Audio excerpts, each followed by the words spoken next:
Amen ou... Amen. Non, je dis shalom. Shalom. Parce que je dis shalom, vous avez dit amen, alors je n'ai pas rien compris. Vous êtes bien réveillés ce matin, tout va bien. En tout cas, c'est dont je suis sûre que Jésus est présent, et que Jésus nous aime et qu'il est mort à la croix pour nous. C'est vraiment pour moi un plaisir de me retrouver, un grand plaisir, un grand honneur de me retrouver au milieu de vous. Ce n'est pas que je suis meilleur, ce n'est pas que mieux que moi il n'y en a pas, meilleur que moi il n'y en a pas, mais je crois que c'est juste la grâce de Dieu. Le choix de Dieu s'est porté sur moi et je suis sûre quand il choisit un instrument, il s'occupe d'utiliser cet instrument comme il faut. Et je sais que chacun de nous a eu à prier pour dire Seigneur, fais-moi du bien ce matin. On n'est pas dire cet après-midi, déjà cet après-midi. Ok. Je voudrais dire aussi merci au pasteur Didier ainsi qu'à maman Mani. Merci vraiment pour cet honneur et cette grâce que vous me faites. Je suis la moitié de Papa Dallo, la femme du pasteur Roland Dallo. Amen. Il sera avec vous, ne vous en faites pas, il sera avec vous dans 2 ou 3 semaines. Le 9, le 10 et le 11 juin. Ça, c'est vraiment sur booké.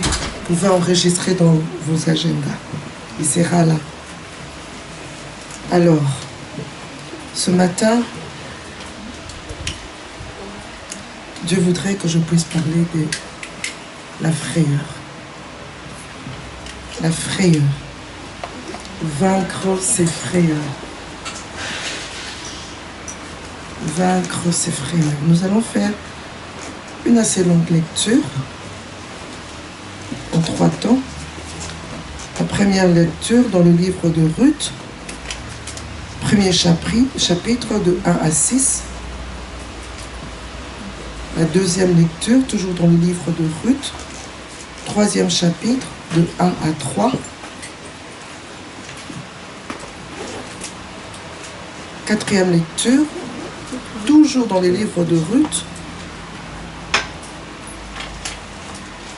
4e chapitre, de 13 à 17. Donc, Ruth 1, 1 à 6. Et puis Ruth 3, 1 à 3. Ruth 4, 13 à 17. Nous allons commencer la première lecture. Ruth 1, 1 à 6. Du temps de Juge, il eut une famine dans le pays. Un homme de Bethléem de Juda partit avec sa femme et ses 2 fils pour faire un séjour dans le pays de Moab. Le nom de cet homme était Elimelech. Celui de sa femme Naomi et ses 2 fils s'appelaient Machlon et Kiljon. Ils étaient Éphrasiens de Bethléem de Juda. Arrivés au pays de Moab, ils y fixèrent leur demeure. Elimelech, mari de Naomi, mourut et elle resta avec ses 2 fils. Ils prirent. Pardon? Il restait avec ses 2 fils. Je suis un peu perdu. Ils prirent des femmes de Moabites, dont l'une se nommait Orpa et l'autre Ruth, et ils habitèrent là environ 10 ans. Machlon et Kiljon moururent aussi, tous les 2, et Naomi resta privée de ses 2 fils et de son fils. Puis elle se leva, elle et ses belles-filles, afin de quitter le pays de Moab, car elle apprit au pays de Moab que l'Éternel avait visité son peuple et lui avait donné du pain. Ruth 3, 1 à 3. Naomi, sa belle-mère, lui dit, ma fille, je voudrais assurer ton repos, afin que tu fusses heureuse. Et maintenant, Boaz, avec les servantes duquel tu as été, n'est-il pas notre parent? Voici, ils doivent vanner cette nuit les orges qui sont dans l'air. Lave-toi et oins-toi, puis remets tes habits et descends à l'air. Tu ne te feras pas connaître à lui jusqu'à ce qu'il ait achevé de manger et de boire. Ruth 4, 13 à 17. Boaz prit Ruth, qui devint sa femme, et il alla vers elle. L'Éternel permit à Ruth de concevoir, elle enfanta un fils. Les femmes dirent à Naomi, « Béni soit l'Éternel qui ne t'a point laissé manquer aujourd'hui d'un homme ayant droit de rachat et dont le nom sera célébré en Israël. Cet enfant restaurera ton âme et sera le soutien de ta vieillesse, car ta belle-fille qui t'aime l'a affrontée, elle qui vaut mieux pour toi que 7 fils. » Naomi prit l'enfant et le mit sur son sein, et elle fut sa garde. Les voisines lui donnèrent un nom en disant, « Un fils est né à Naomi, et elles l'appelèrent Obed. » Ce fut le père d'Isaïe, père de David. Alléluia. Amen. Alléluia. Amen. Vaincre ses frayeurs. Tel est le thème de ce matin. La frayeur, c'est la peur. La frayeur, c'est cette peur vive, généralement ressentie en face d'un danger. Une peur vive que l'on ressent en face d'un danger, ou une menace. Et tel que nous sommes là, plusieurs d'entre nous vivent dans la frayeur. Bien, je le dirai différemment. Certains d'entre nous vivent dans la frayeur, dans la peur de ne pas pouvoir terminer ses études, avec ses problèmes des finances. Est-ce que finalement je finirai par terminer ces études? Dans la frayeur de ne pas pouvoir payer tout ce qu'on doit à la banque. On a eu à prendre du crédit. On tremble, on se demande, on a l'impression que ça ne tourne pas, côté finance. On se pose des questions, est-ce que je finirai par terminer cette dette que j'ai vis-à-vis de la banque? Ça commence à créer une peur. La peur de perdre son travail. La peur de revivre une situation difficile. Il y a quelque temps, on a perdu un être cher. Et on a l'impression que maintenant, là encore, il y a des indices. Il y a encore les mêmes signes qui se répètent. C'est comme si quelqu'un va encore mourir. La peur de ne pas pouvoir voir ses filles ou ses garçons bien se marier. Nous qui avons des enfants en âge de se marier, en faisant les bilans de nous-mêmes, nous nous disons, nous avons réussi. Mais est-ce que nos enfants réussiront? Est-ce que nos enfants réussiront comme nous? Est-ce qu'ils vont bien se marier? Est-ce que nos garçons se marieront aux filles qu'il faut? Est-ce que nos filles se marieront aux garçons qu'il faut? Frayeur. La peur de vivre encore le même détresse. On a l'impression qu'il y a un cycle qui se répète. La peur de voir encore cette relation amoureuse mal se terminer. La peur d'avoir telle ou telle autre maladie. Dès qu'on sent une petite douleur au niveau de la poitrine, j'espère que ce n'est pas le cancer. On a de tensions mammaires, j'espère que ce n'est pas le cancer. La peur. La peur d'échouer à un examen. La peur d'être encore trompé par sa femme ou par son mari. Il y a eu cas d'infidélité. Et puis on a peur. On se demande, est-ce que ça ne va pas encore arriver? Il y a toutes sortes de frayeurs. La peur de dire la vérité. De peur de perdre sa crédibilité. Si tout le monde découvre aussi ce que je suis réellement, si je dois dire ce que j'ai vraiment fait, je risque de perdre ma crédibilité. J'ai peur de perdre ma crédibilité. La peur de n'avoir pas joué son rôle comme il fallait. En tant que parent, en tant qu'ami, en tant que collègue.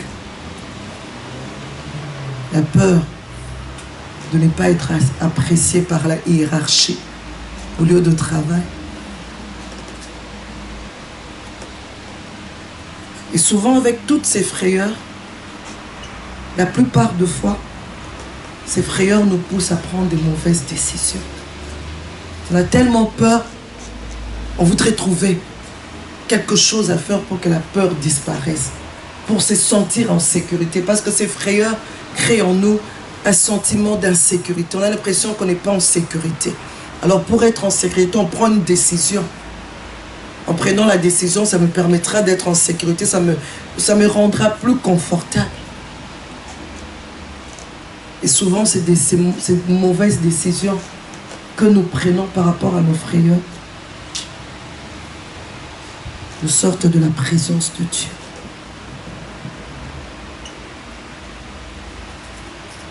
Ces frayeurs nous poussent à vouloir chercher un changement. On veut changer, on veut que les choses changent autour de nous. Que ça change, que ça, instantanément comme ça, que les choses changent, qu'il n'y ait plus ce cas d'infidélité. C'est cette douleur, cette maladie, que cette maladie disparaisse, que ça change, que les gens autour de moi changent, que la situation économique change. Parce que où on va, ça ne va pas. Chez nous, là-bas au pays, il y a dévaluation.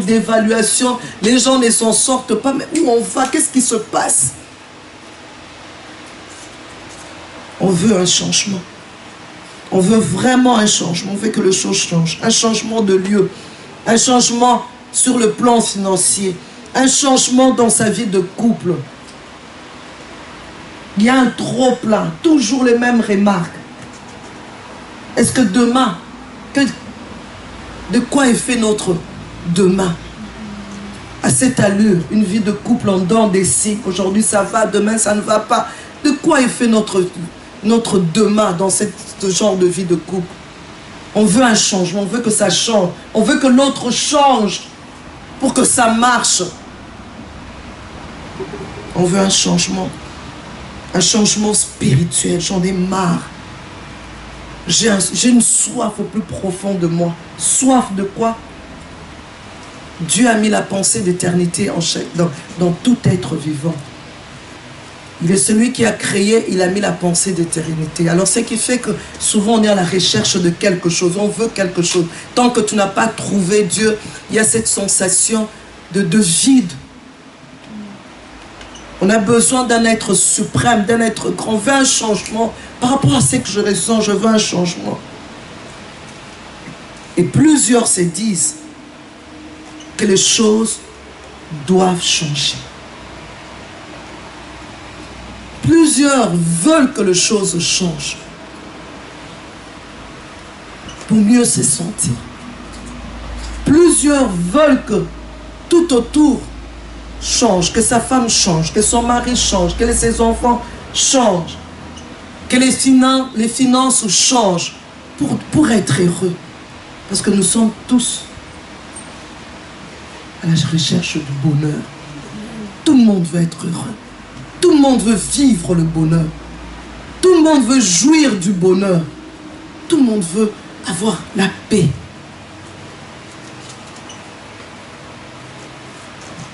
Mais en réalité, ce n'est pas aux choses de changer d'abord. Ce n'est pas l'entourage de changer d'abord. Ce n'est pas la situation de changer d'abord. C'est à nous de changer d'abord. Le changement doit d'abord venir de nous, de notre intérieur. C'est quand ça change en nous que tout autour aussi peut changer. Je me souviens, alors que j'étais encore fiancée, j'habitais un quartier, c'était un peu, comment je peux expliquer ça, c'était le genre comme une concession.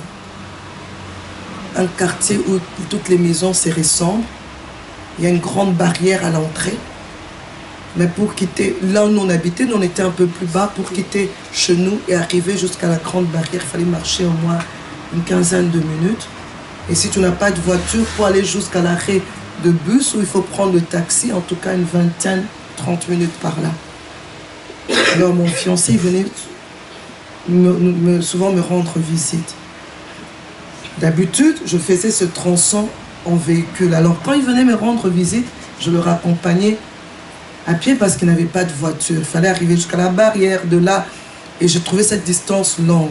Mais plus le jour passait, plus l'amour grandissait, plus j'étais amoureuse.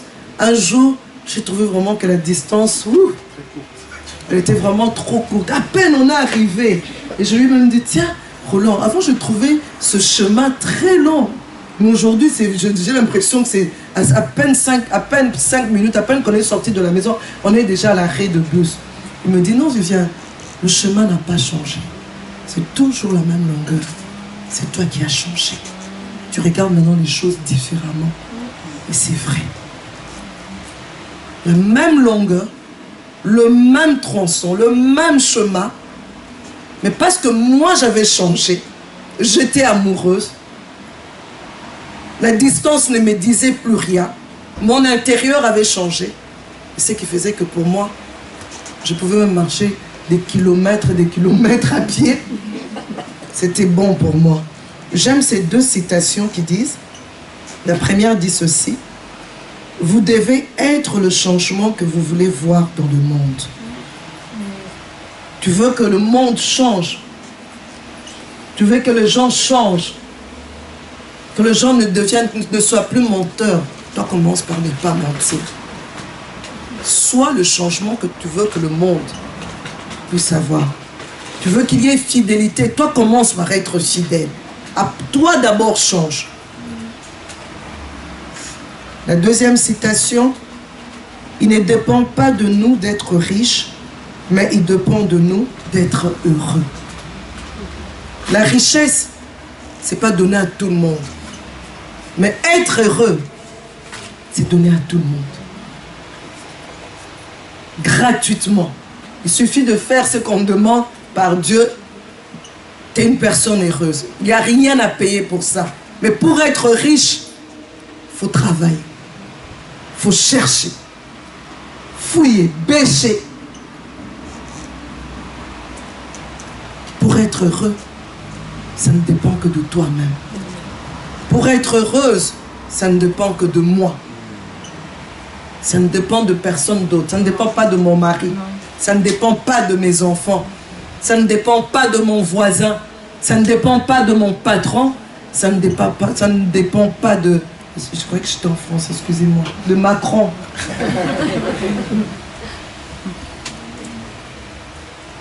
Job 22, verset 21 dit ceci. Attache-toi donc à Dieu et tu auras la paix. Tu jouiras ainsi du bonheur. Attache-toi donc à Dieu, tu auras la paix et tu jouiras ainsi du bonheur. Oh, le bonheur, le bonheur, le bonheur. L'un des changements que nous devons emporter en nous, c'est de vaincre nos frayeurs. Les frayeurs, il y en aura toujours. Mais nous devons apprendre à vaincre ces frayeurs-là. Nous devons apprendre à se dire non, non, non, non, non. Je ne peux pas laisser les frayeurs m'anéantir. Je ne peux pas laisser les frayeurs m'éloigner de Dieu. Ésaïe 54, verset 14 dit ceci. Tu seras affermi par la justice. Bannis l'inquiétude. Car tu n'as rien à craindre. Et la frayeur, car elle n'approchera pas de toi. Exclue, éloigne la frayeur de toi. C'est la parole de Dieu. Et les passages que nous venons de lire nous parlent d'une femme qui a connu de frayeur. Naomi, elle a connu plusieurs frayeurs. Elle a été effrayée par plusieurs choses. Elle a vécu dans la peur par rapport à la situation qu'elle vivait. Et ces frayeurs, malheureusement, l'ont poussé à prendre une mauvaise décision. Une mauvaise décision. Une décision qui l'a éloignée de la présence de Dieu. Et cette mauvaise décision, elle a entraîné des conséquences négatives dans sa vie. Elle a eu peur. Non seulement elle, son mari, ensemble ils ont pris une décision, une mauvaise. Parce que cette décision les a sortis de la présence de Dieu. Et les conséquences de cette mauvaise décision ont été mauvaises, négatives. Mais gloire à Dieu, parce qu'elle a fini par vaincre ses frayeurs. Et cela a apporté un changement dans sa vie. Cette femme, elle s'appelle Naomi. Je l'ai dit, elle s'appelle Naomi. Alors, quelques informations sur cette Naomi. Naomi était une femme de la tribu de Benjamin. Elle était juive. Elle était mariée à Elimelech. Et ensemble, ils vivaient à Bethléem. Bethléem qui signifie maison de pain. Donc, là où Dieu se trouve. Là où il ne manque jamais de pain. Là où Dieu pourvoit. Non seulement qu'elle était mariée à Elimelech, mais elle avait aussi 2 enfants, Machlon et Kishon. L'avant-dernière information que je peux apporter ce matin, cet après-midi, Naomi était la belle-mère de Ruth. Non seulement de Ruth, mais de Orpa aussi. Et son nom signifie, la dernière information, agréable, beauté, grâce, douceur, majoie. Et cette histoire que nous venons de lire, c'est une histoire qui se passe du temps de Juge.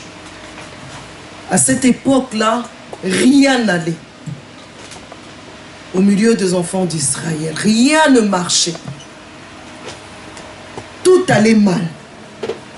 Les enfants d'Israël ne craignaient plus Dieu. C'était une période difficile à vivre. Juge 17:6 nous dit que chacun faisait ce qu'il voulait. Les gens ne respectaient plus la loi. Nous nous souvenons de l'histoire de Déborah. Dieu parle au chef de l'armée, non pas au chef de l'armée, il s'adresse. Je vais me souvenir de son nom. Il s'adresse à qui? Il s'adresse à un homme de la société et lui demande de s'élever et d'aller combattre parce qu'il leur avait déjà donné la victoire. Mais cet homme tremble, demande à Déborah, qui était prophétesse, Déborah, viens avec moi. Si tu ne viens pas avec moi, je n'irai pas. Pour dire que vraiment, ça n'allait pas. Les hommes étaient sans force. Les choses allaient très mal. Et Dieu n'a pas apprécié. Dieu n'a pas aimé. Et Dieu, à un moment donné, il a envoyé la famine. Et la famine est arrivée à cette période-là, Bethléem. Une période difficile. Dieu décide de retenir la bénédiction pour parler à la conscience de son peuple. Pour parler au cœur de son peuple qui s'éloigne de lui. Il permet la famine à Bethléem, la maison de pain. Et il y avait Elimelech et Naomi aussi qui faisaient partie de ce peuple-là. Alors la famine a commencé. Ne pas avoir à manger, c'est quelque chose de catastrophique. Mourir de faim. Ne pas savoir où trouver à manger. Nous pouvons aussi nous souvenir de cette histoire où tellement qu'il y avait famine au niveau des enfants d'Israël, ils ont commencé même à tuer leurs propres enfants, préparer leurs propres enfants pour manger. Parce que si on commence à manger les enfants, c'est que vraiment il n'y avait plus aucun animal qui existait. Il n'y avait plus aucune possibilité de trouver une nourriture quelque part. On a commencé à toucher aux enfants pour dire que devant la faim, difficile de résister. Difficile de résister. Elimelech et Naomi, ils ont commencé à avoir des craintes. Ils ont commencé à avoir peur. Beaucoup de frayeurs. Qu'est-ce qu'on va devenir dans cette société où tout est chamboulé comme ça, où rien ne marche, où on se permet de faire n'importe quoi? Parce que la Bible nous dit, chacun faisait ce qu'il voulait. Et au-dessus de tout ça encore la famine. Non, non, non, non, non. Nous avons entendu parler qu'à Moab, il y a de la nourriture. Nous avons entendu parler que là-bas, Moab, les gens mangent à leur faim. Or, Moab, Dieu n'était pas là-bas. Dieu était à Bethléem. Dieu avait puni le peuple d'Israël pour parler à la conscience de son peuple, pour le ramener à lui. Mais Elimelech, dans la peur de manquer à manger, dans la peur de l'avenir, que deviendront nos enfants, Kiljon et Maclan, et même notre couple, on ne sait jamais qu'est-ce qui va se passer. Parce que si on se souvient aussi, il y a eu un serviteur de Dieu à la recherche de sa femme. Il retrouve sa femme, il va s'abriter quelque part où on exerce l'hospitalité. Pendant qu'il était là-bas, les gens sont venus toquer à la porte. Donnez-nous les gens qui sont à l'intérieur. Et cet homme trouve bon de donner sa femme, qu'on puisse abuser de sa femme, au moins lui sera sauvé. Pour dire vraiment, même les couples étaient en danger. Alors, Elimelech et Naomi décident de quitter à cause de la peur. À cause de la peur, ils décident de partir. Quitter le pays avec le consentement de Naomi. Naomi qui approuve, qui soutient son mari. Voilà, c'est vrai, allons-y. Faisons attention aux personnes qui sont aux côtés de nous. Au lieu de se disposer à chercher l'Éternel, au lieu de rester dans la présence de Dieu, parce que là au moins Dieu était là. C'est la même chose lorsque nous venons à l'église. Tu peux être ici à l'église, tu peux être assis ou assise là. Mais en toi, il y a des questions, tu as peur de certaines choses, tu te poses beaucoup de questions qui suscitent la peur en toi. Mais ne quitte pas l'église parce que c'est ici que Dieu est là. Ne quitte pas l'église, reste là. Avec tes frayeurs, reste là. Parce que c'est ici que Dieu se trouve. Plusieurs sont tentés. Quand l'adrénaline commence à monter, on commence à sentir, non, ça ne va pas. Il faut que je prenne une décision par rapport à ça. Mais alors, prends une bonne décision. La décision de rester dans la présence de Dieu et d'attendre au pied du Maître jusqu'à ce qu'il va agir. Elimelech, Naomi et son mari n'ont pas fait cela. Naomi et son mari ont placé le physique au-dessus du spirituel. Nous devons apprendre à rester là où Dieu est, même quand ça ne marche pas. Ecclésiaste 8, verset 12 nous dit: je sais aussi que le bonheur est pour ceux qui craignent Dieu, parce qu'ils ont de la crainte devant lui. Le bonheur est pour ceux qui craignent Dieu. Quel que soit ce que je peux vivre, je dois marcher avec l'assurance que le bonheur est pour ceux qui craignent Dieu. Quel que soit ce que je peux ressentir, je dois rester dans la présence de Dieu et me dire: je ne vois pas aujourd'hui, mais demain je verrai. Demain je ne vois pas, mais peut-être après-demain je verrai. Ça fait une année, je ne vois toujours pas, mais je sais que l'année prochaine, je verrai. Mais ce dont je suis sûr, que c'est seulement dans sa présence que je pourrai vivre le bonheur. Et je peux donner encore un autre exemple. Ce mariage qui tarde. Tu te dis non. Vraiment, moi je veux coiffer la Sainte Catherine maintenant. Je vieillis, je deviens une vieille fille, bientôt 35 ans. Il y a un frère là, Rigobert, c'est vrai, il n'est pas chrétien, c'est vrai, mais il est comme certaines jeunes femmes disent, bon c'est vrai, il ne vient pas à l'église, il n'a pas accepté Jésus-Christ, mais maman Viviane, je peux te rassurer, c'est quelqu'un qui dit la vérité, c'est quelqu'un c'est quelqu'un qui a un bon moral. C'est quelqu'un qui a une bonne éducation. Ouh, vraiment? Qu'est-ce que tu sais du mariage? Alors je préfère sortir de la présence de Dieu. Ne pas obéir à ce que Dieu dit. Ne vous mettez pas sous un joug étranger. Ne te marie pas à un infidèle. Donc tu préfères sortir de là, aller te marier à un infidèle, parce que tu as peur. Parce que bientôt là, la ménopause va arriver. Vaut mieux que je puisse avoir un enfant. Et avec ce que le médecin raconte, surtout là-bas en Afrique, marie-toi vite. Parce que tu as des myomes, tu as des... Si tu te maries, ces choses vont partir. Marie-toi vite, il faut que tu puisses avoir un enfant. Ou bien, fais un enfant, même sans se marier. Moi, je connais une sœur. Elle est d'abord venue me tenter. Moi, j'ai dit vraiment, c'était vraiment une tentation. Maman, qu'est-ce que tu en penses? J'ai pris de l'âge, Et puis avec le problème que j'ai, problème gynécologique que j'ai, le médecin n'arrête pas de me demander, mais toi tu n'as personne, tu ne veux pas. C'est le moment d'avoir un enfant. Je dis, qu'est-ce que tu as décidé? Elle dit, non, parce que la famille commence à me faire pression. Et moi, je commence à avoir peur, j'ai la crainte, je me dis, je risque de mourir comme ça, sans laisser des traces. Je dis, vraiment, tu préfères désobéir à Dieu? Parce que toi, tu dois laisser des traces. Mais quel genre de traces tu vas laisser? Le fruit du péché. Et aujourd'hui, je vous parle, elle a eu un enfant, hors mariage. Elle le regrette, elle est revenue à l'église. Mais avec un enfant entre les bras, elle a rendu encore sa situation plus difficile qu'avant. Avant, on pouvait t'épouser sans enfant, mais maintenant avec un enfant.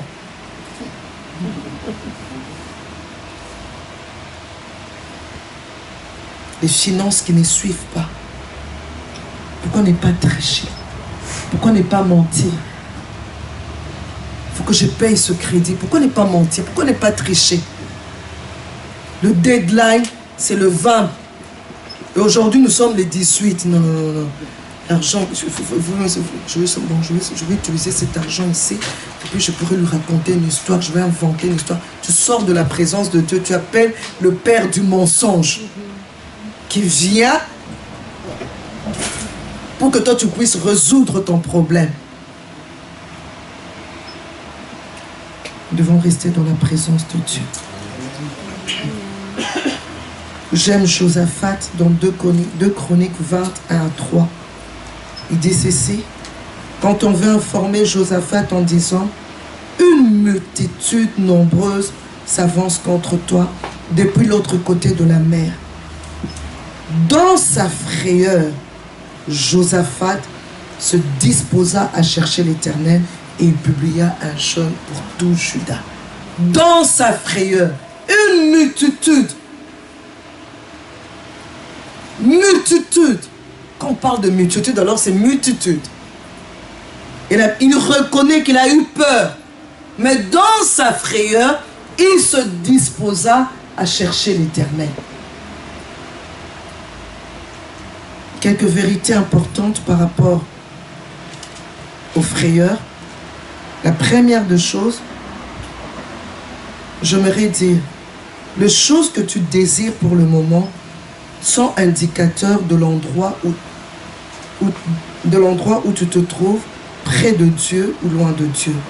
Les choses que tu désires pour le moment sont indicateurs de l'endroit où tu te trouves, près de Dieu ou loin de Dieu. Souvent, nous avons des désirs qui montent à cause de ce qui se passe dans nos vies. Fais une auto-évaluation. Ces désirs te montreront exactement où tu te trouves. Dans la présence de Dieu ou hors de la présence de Dieu. Tout d'un coup, tu n'as plus envie d'aller à l'église. Tu te réveilles très tard. Je suis fatigué. Je suis fatigué. Déjà, ça te montre que tu n'es plus sur le bon chemin. Parce qu'on ne part pas à l'église parce qu'on a envie. On part à l'église parce qu'on doit aller à l'église. C'est obligatoire. On ne va pas à l'église parce qu'on a envie.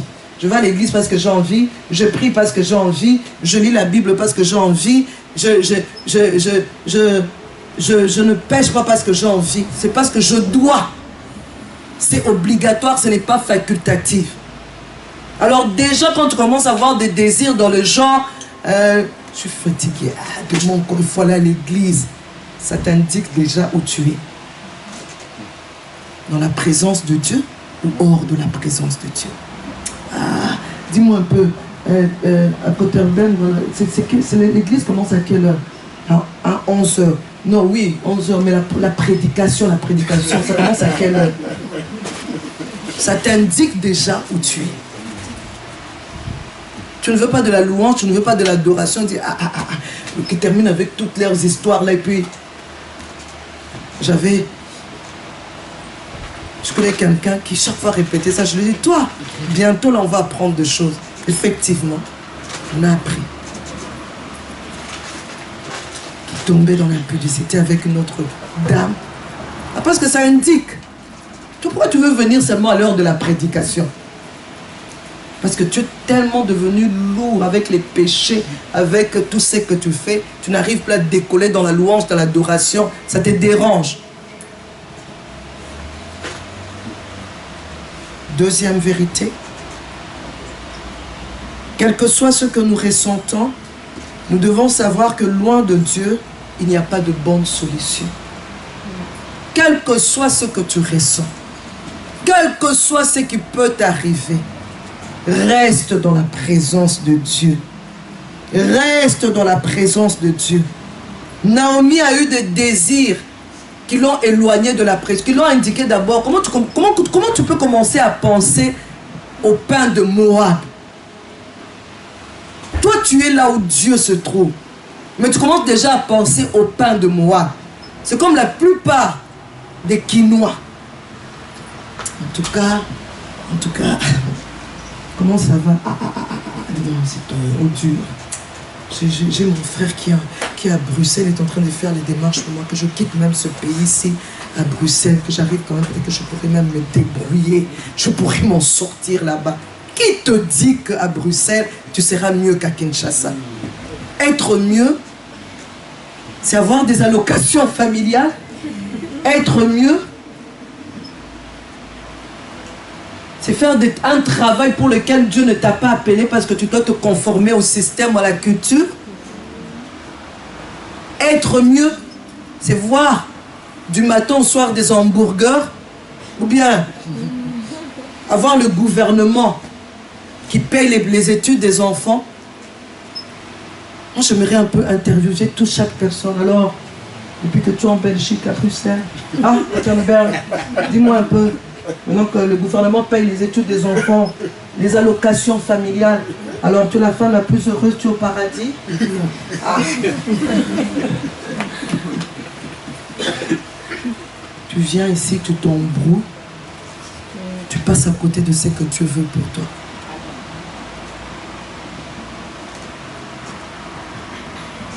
Naomi, au lieu de rester dans la présence de Dieu, elle s'est dit non. Moi, il y a du pain, il faut que j'aille là-bas. Il faut que j'aille séjourner là-bas. Mais qu'est-ce que ça lui a coûté? Elle a perdu mari, elle a perdu 2 enfants. Sache que quand tu sors de la présence de Dieu, tu vas perdre quelque chose. Tu perdras assurément quelque chose. Assurément, parce que le diable, il n'a que 3 spécialités. Voler, égorger et détruire. Ce sont ces 3 spécialités, rien d'autre. Tu sors de la présence de Dieu, dis-toi que tu n'as plus la couverture de Dieu, tu as la couverture de qui? Du diable. Alors il prendra quelque chose, il détruira quelque chose, il te volera quelque chose. Naomi, elle est sortie de la présence de Dieu. Elle a perdu son mari. Quelle catastrophe! Ses 2 seuls enfants, elle les a perdus, sont morts. Elle s'est retrouvée toute seule. Une mauvaise décision. Parce qu'elle avait peur de mourir de faim.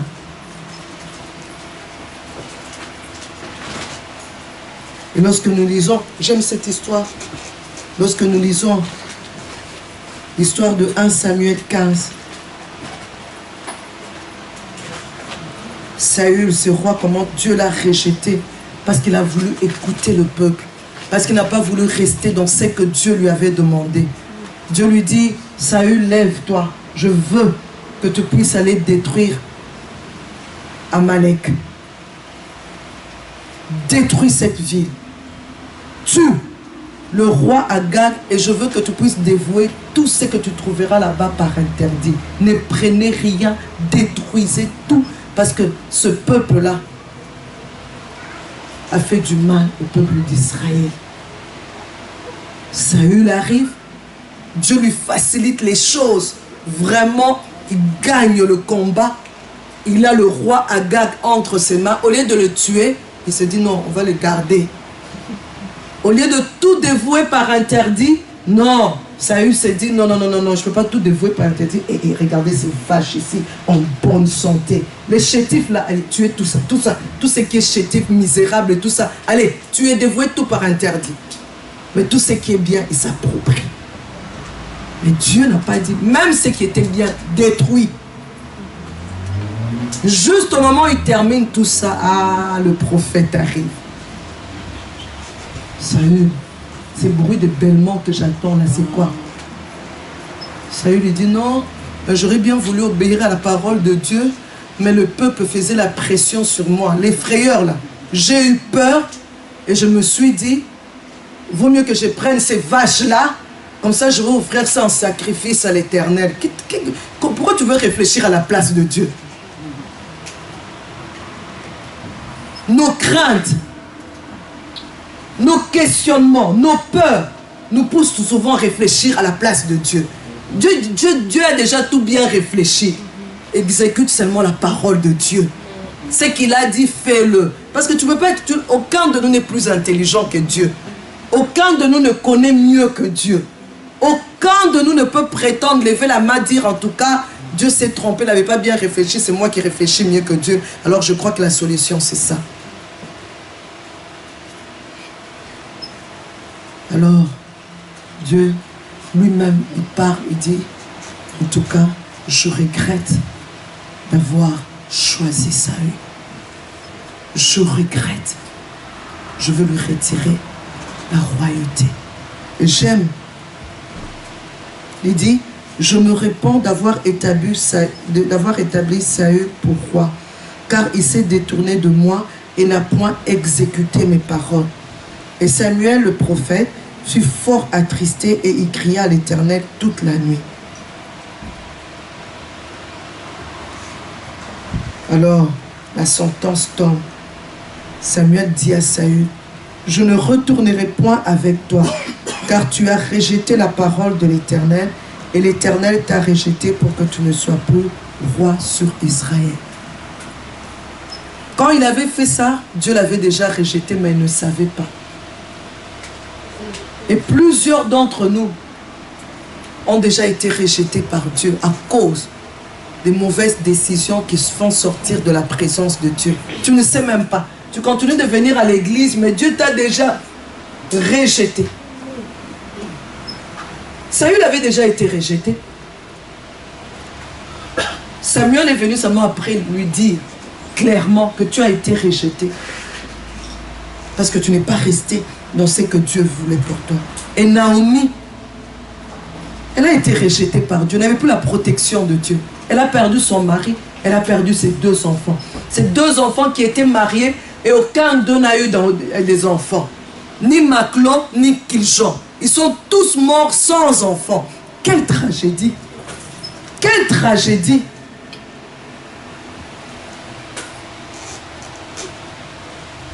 Troisième vérité. Peu importe le lieu où nous soyons partis à cause de nos frayeurs, il est encore possible de revenir à Dieu. Peu importe le lieu où nous soyons partis à cause de nos frayeurs, il est encore possible de revenir à Dieu. Ce que j'aime avec notre Dieu, avec lui on peut toujours recommencer à zéro. Avec lui, il suffit de se ressaisir, il suffit de se dire, Seigneur, j'ai mal agi. Je te demande pardon. Seigneur, pardonne-moi. Une vraie repentance. La vraie repentance, c'est de tourner le dos à ce qu'on a eu à faire. Ça, c'est la vraie repentance. Je déclare, je dis, c'est fini, plus jamais. Seigneur, pardonne-moi.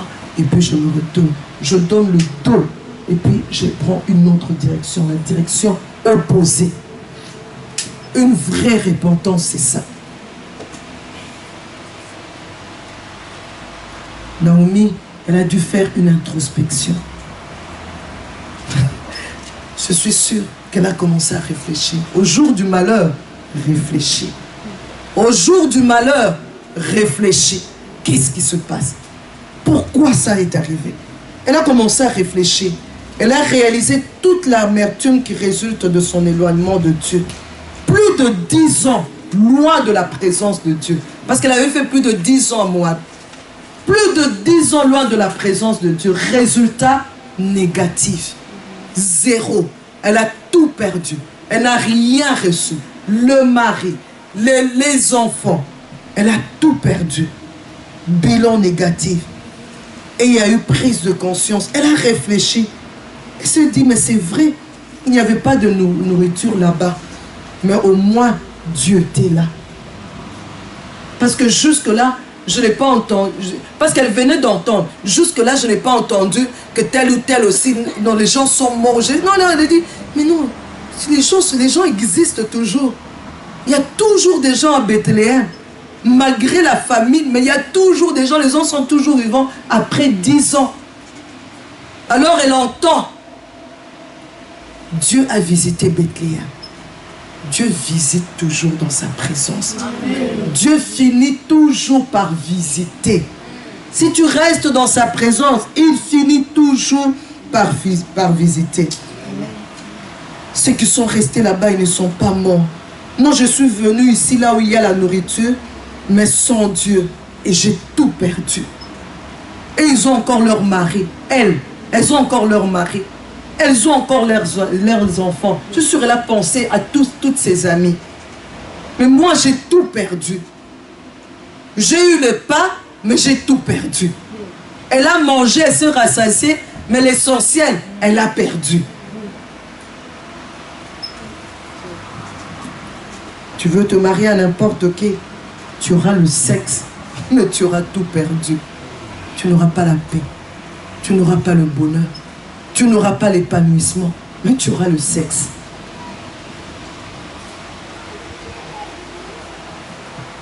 Elle s'est dit, la solution, ce n'est pas de changer d'endroit. La solution, c'est que moi, Naomi, je dois changer. J'ai changé d'endroit, il n'y avait pas de solution. Mais je crois que j'ai compris, c'est moi qui dois changer. Si moi je change, je verrai les choses différemment. Et Naomi, son cœur était maintenant préparé à recevoir les bonnes nouvelles de la miséricorde du Seigneur et à jouir de sa grâce envers elle. Parce qu'elle a compris que Dieu ne rejette pas toujours. Dieu a toujours compassion de ses enfants. Et elle a compris que vraiment, en dehors de Christ, c'est la mort. Alors elle prend une décision. Je dois changer. Je dois changer. Elle est rentrée en elle-même. Elle dit, je dois changer. Après cette introspection, après toute cette réflexion, la faute, ce n'est pas la famille. La faute, c'est moi-même. C'est moi. Je dois changer. Alors le verset 6 du premier chapitre nous dit, elle se leva. Puis elle se leva. Le verset 7 nous dit, elle sortit du lieu. Le verset 7 encore nous dit, elle se mit en route. J'aimerais nous dire quelque chose d'important. Avant de le dire, je commence d'abord par lire le passage de Proverbe 16, verset 20. Celui qui réfléchit sur les choses trouve le bonheur. Et celui qui se confie en l'Éternel est heureux. Celui qui réfléchit sur les choses. Frères et sœurs, j'aimerais nous dire, les portes, il y a un serviteur de Dieu qui a dit cette phrase et depuis lors je l'ai retenue. Les portes qui s'ouvrent par la réflexion, elles ne s'ouvriront pas par autre chose. Toi, tu te dis, il faut que je jeûne. Il faut que je passe 40 jours dans la prière. Je n'arrive pas à comprendre comment est-ce Elimelech est mort. Comment est-ce Maclon est mort. Comment est-ce qu'Iljon est mort. Non, ça c'est moi. Ce sont des combats spirituels. Allez, je vais prendre 40 jours de prière. Non, je vais même chercher maman 100 jours. Je vais prendre 40 jours, 100 jours de prière. Je ne mangerai pas. Je prendrai seulement, peut-être, je ne prendrai que de l'eau. Au nom de Jésus, tu vas déraciner. Tu vas envoyer le feu. Tu vas faire tout ça. Les choses ne vont pas changer. Parce que ce n'est pas le problème, ce n'est pas de faire 40 jours. 40 jours, pourquoi? Pour commencer à dire, esprit de mort, je te chasse de ma vie. L'esprit de mort, je te chasse de ma vie. Non, non, non, non. Tu es en train vraiment de courir comme à l'aventure. Tu es vraiment en train de battre comme battant l'air. Parce que tu ne cibles pas la chose exacte. La chose exacte, c'est toi qui dois changer. Quand tu prends tes 40 jours, commence à prier, Seigneur, change-moi. Change-moi. J'ai un problème, je n'obéis pas à ta parole. Naomi, Seigneur, change-moi. Seigneur, au lieu de rester dans ta présence, je suis sorti de ta présence. Seigneur, merci parce que moi, je suis encore vivante. Moi, au moins, j'ai compris. Elimelech est mort. Kiljon est mort. Maclon est mort. Toi, tu commences à chercher tous les sorciers des familles. Tu commences à chercher qui est l'auteur de ces problèmes. L'auteur de ces problèmes, c'est toi-même. Il y a des gens qui sont spécialistes. Elle inscrit l'enfant dans cette école. Ça ne va pas avec les enfants. Elle dit, en tout cas, dans cette école ici, les professeurs n'aiment pas mes enfants. En tout cas, je suis décidée. Mes enfants vont quitter cette école-là. Je vais... maman, mamie, tes enfants sont dans quelle école? Je crois que je vais les mettre là-bas parce que vraiment, c'est professeur. Le professeur t'appelle, fait des remarques sur le comportement de l'enfant. Toi, tout ça que tu trouves à dire, non, il n'aime pas mon enfant. Allez, tu prends les enfants, tu les amènes dans l'école de là où se trouvent les enfants de maman, mamie. Alors, tu arrives là. Quelques mois après, convocation. Tu arrives à l'école, les mêmes plaintes. En tout cas, je ne comprends pas, les diables s'acharnent sur mes enfants. Il n'y a que toi sur qui les diables s'acharnent. S'acharnent sur nous tous. Au lieu de chercher la cause, au lieu de t'asseoir, réfléchir, qu'est-ce qui peut bien faire que dans cette école-là, plainte. Je vais encore dans cette école, plainte. Seigneur, ouvre-moi les yeux sur mon enfant. Seigneur, donne-moi de voir ce que l'œil humain ne peut pas voir. Parce qu'il y a des choses, c'est seulement spirituellement qu'on en juge. Quand tu es rempli de l'Esprit de Dieu, tu pourras juger spirituellement, tu pourras savoir que voilà le problème et tu pourras bien prier pour ça. Les portes qui s'ouvrent par la réflexion ne s'ouvriront pas par autre chose. Assieds-toi pour ta situation, réfléchis, ne commence pas Shintarababa d'abord. Pose-toi d'abord la question, fais une auto-évaluation, réfléchis sur ta personne. Parce que c'est lui qui réfléchit sur les choses, trouve le bonheur. Trouve le bonheur. Naomi, elle a réfléchi sur sa personne et elle a trouvé que c'était elle le problème. Alors, elle prend la décision de rentrer. Elle s'est dit, cette fois-ci, je rentre. Malgré les pleurs de ces deux belles filles, elle dit non, non, je ne veux pas rester. Non, non, elles ne vont pas m'influencer. Je rentre là-bas. Il faut que j'arrive là. Et le psaume 51, 19 nous dit, les sacrifices qui sont agréables à Dieu, c'est un esprit brisé. Oh Dieu, tu ne dédaignes pas un cœur brisé et contrit. Le sacrifice qui sont agréables à Dieu, c'est un esprit brisé. Reconnais un esprit brisé. Tu vas vers Dieu, tu te dis, Seigneur, en tout cas, j'ai fauté. Seigneur, j'ai mal agi. Seigneur, je n'ai pas obéi à ta parole. Je suis passé à côté de ce que toi tu veux. C'est pourquoi je me retrouve dans cette situation. Il aime un esprit brisé. Et il dit qu'il ne dédaigne pas un cœur brisé et contrit.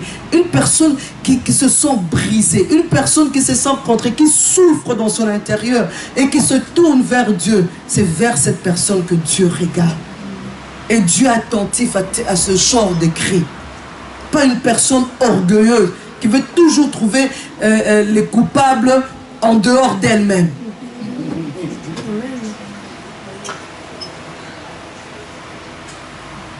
Plusieurs choses pouvaient encore lui faire peur. Mais Naomi, cette fois-ci, elle n'a pas décidé de céder à ses frayeurs. Elle a dit non, je veux vaincre mes frayeurs, malgré la peur. Parce qu'il y avait la peur de rentrer, les mains vides. Tu es une femme, tu rentres sans ton mari, sans tes enfants. Ou les moqueries, les questions. Oh. Mais toi, tu nous avais dit que là-bas, il y avait la nourriture. Mais ils sont encore morts. Ils sont morts de quoi? Tu commences à donner des explications. Mais c'est quand même pas normal. Il y aura toujours quelqu'un qui vient te dire, mais c'est quand même pas normal. Hein? Et le mari est mort, la femme est morte. Maman, tu es sûre que... Et puis, la personne ne termine pas sa phrase, tu restes là, tu dis sûrement, elle me prend pour une sorcière, que j'ai bouffé tout le monde. Donc, elle n'a plus eu honte de ça. Elle n'a plus eu peur de ça. Elle a dit, malgré qu'on va se moquer de moi, malgré qu'on va me questionner, mais j'ai compris qu'il faut rester avec ça dans la présence de Dieu. Là, Dieu est là-bas, je rentre là-bas. Je n'ai plus peur. Les moqueries des gens et même les pleurs de ces belles filles ne l'ont plus arrêté.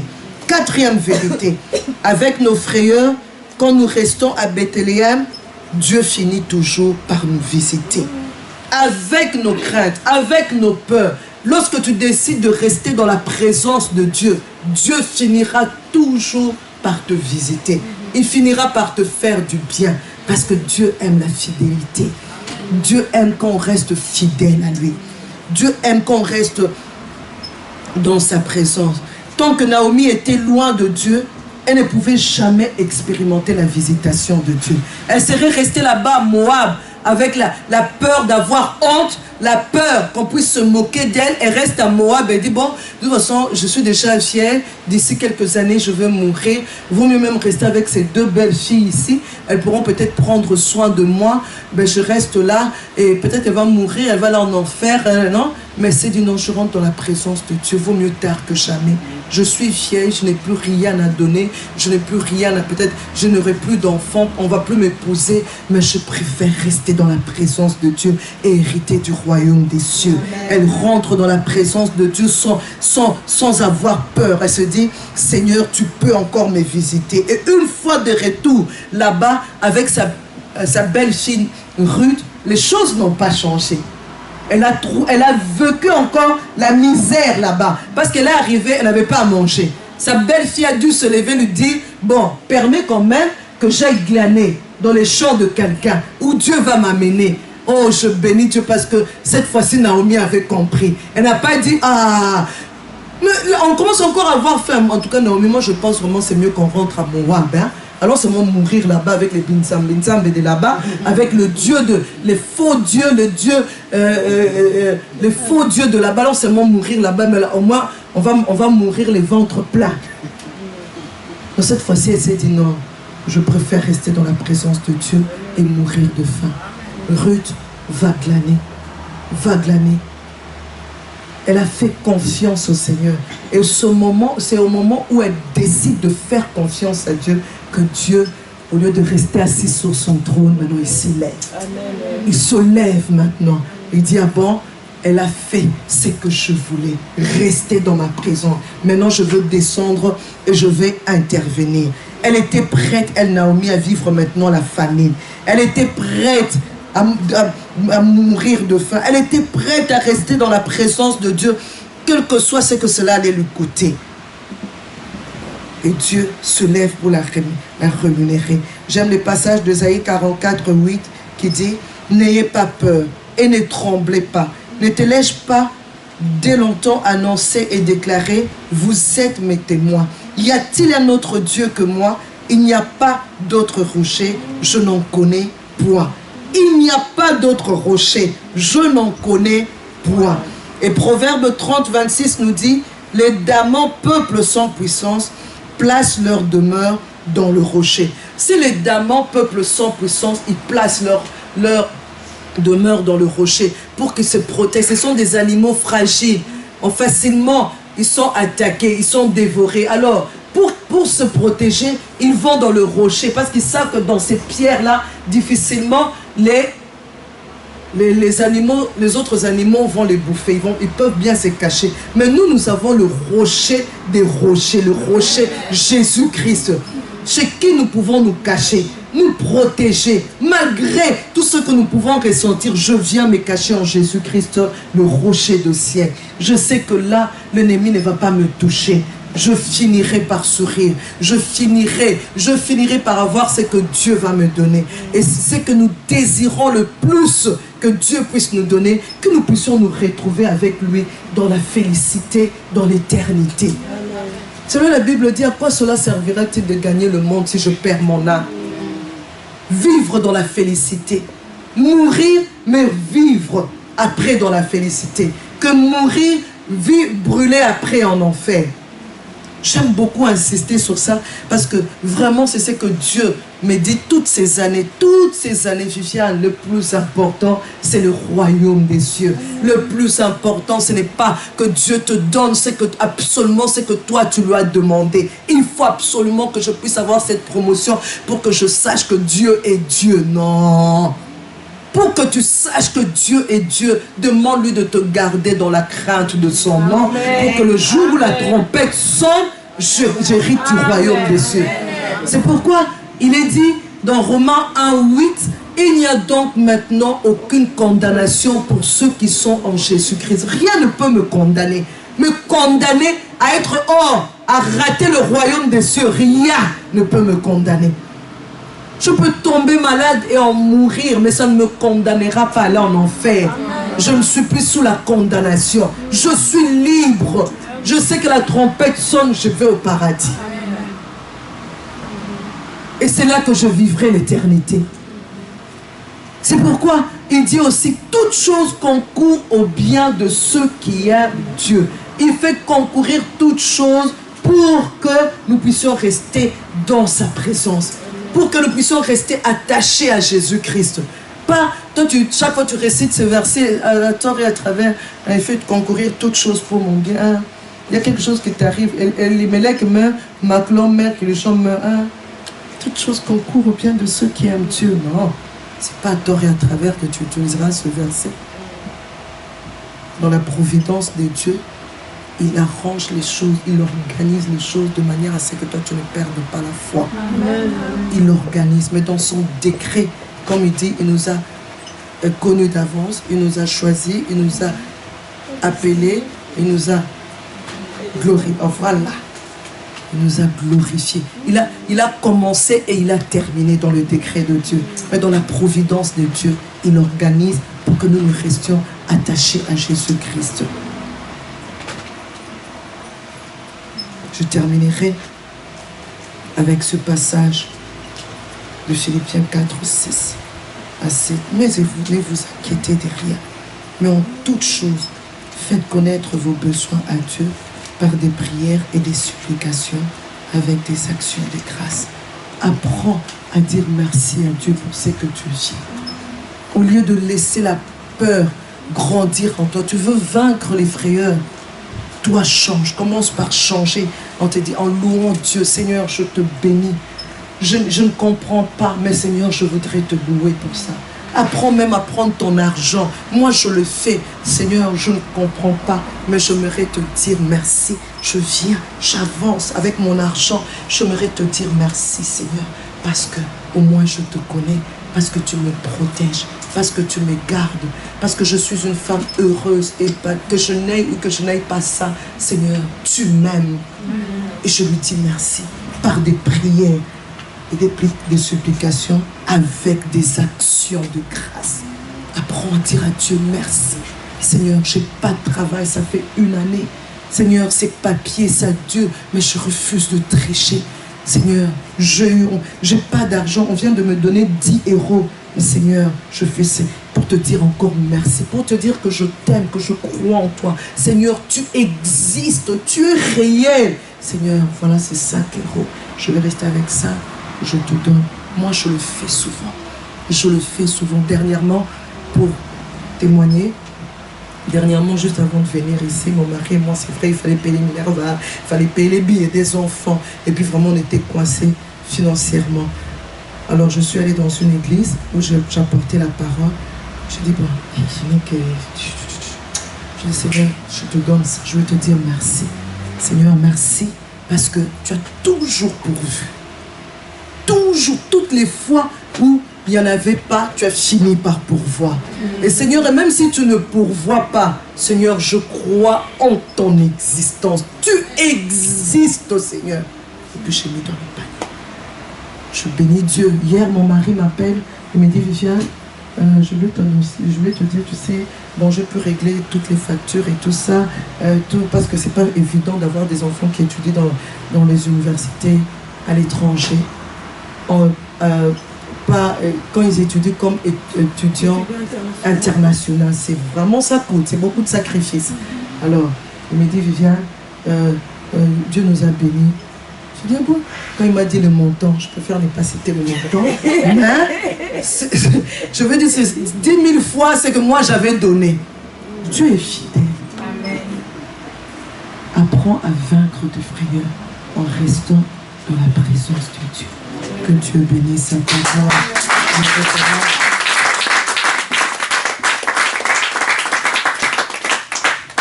J'aimerais que tu pries maintenant. J'aimerais que tu lui parles.